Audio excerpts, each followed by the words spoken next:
Opinion টাইমসে আপনাদের সকলকে স্বাগত। আমি এআই সাহেব রয়েছি আপনাদের সাথে। বুধবার সকালে দুবরাজপুর ব্লকের হেতমপুর পঞ্চায়েত এলাকা থেকে নির্বাচনী প্রচার শুরু করেন বীরভূম লোকসভা কেন্দ্রের তৃণমূলের প্রার্থী শতাব্দী রায়। এরপর বালিজুড়ি পঞ্চায়েতের মঙ্গলপুরে খাগেশ্বর শিব মন্দিরে পুজো দেওয়ার পর স্থানীয় মানুষের প্রশ্নে মেজাজ হারালেন তৃণমূল প্রার্থী। স্থানীয় সূত্রে খবর, বালিজুড়ি পঞ্চায়েত এলাকায় কি উন্নয়ন হয়েছে, সেই সঙ্গে জলের ট্যাঙ্কের বরাদ্দ হওয়া টাকা ফেরত গেল কেন, একাধিক প্রশ্নে মেজাজ হারালেন বিদায়ী সাংসদ। এতটাই উত্তেজিত হয়ে পড়েন শতাব্দী রায় যে তিনি নিজের দলের কর্মীকেই ইডিয়ট বলেন।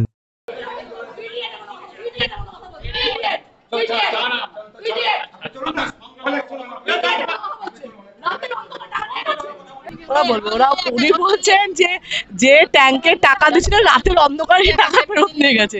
এটা তো হয় না, এটা তো ব্যাংক টু ব্যাংক ট্রান্সফার হয়, এটা কি আর ক্যাশ টাকা ফেরত নিয়ে যাওয়া?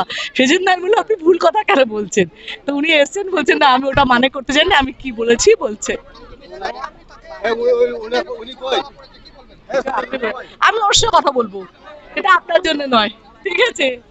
আপনারা দেখানোর জন্য তো আপনারা বিশাল করবেন, কিন্তু আমি ওনার সাথে কথা বলছি, উনি এসছেন আমার কাছে। এখন এই পর্যন্ত।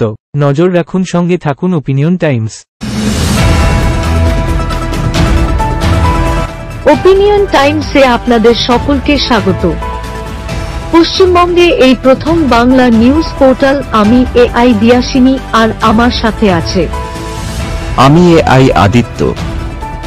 রাজনীতির ডান থেকে বামের সব খবর আমার সাথে। আমি এআই ঐশানী। খেলা থেকে বিনোদন, সঙ্গে থাকবে সেলিব্রিটিদের কুটকাচালির খবর। আমি এআই সিদ্ধার্থ। বাজার অর্থনীতি থেকে রাজনীতির ওঠাপড়া, কুর্সি বদলের সব খবর আমার সাথে। আমি এআই দীপ্তি, থাকবো আপনাদের সাথে। সত্যের উদ্ঘাটন, নিরপেক্ষ বিশ্লেষণ, সঠিক খবর প্রদান। সঙ্গে থাকুন, দেখতে থাকুন ওপিনিয়ন টাইমস।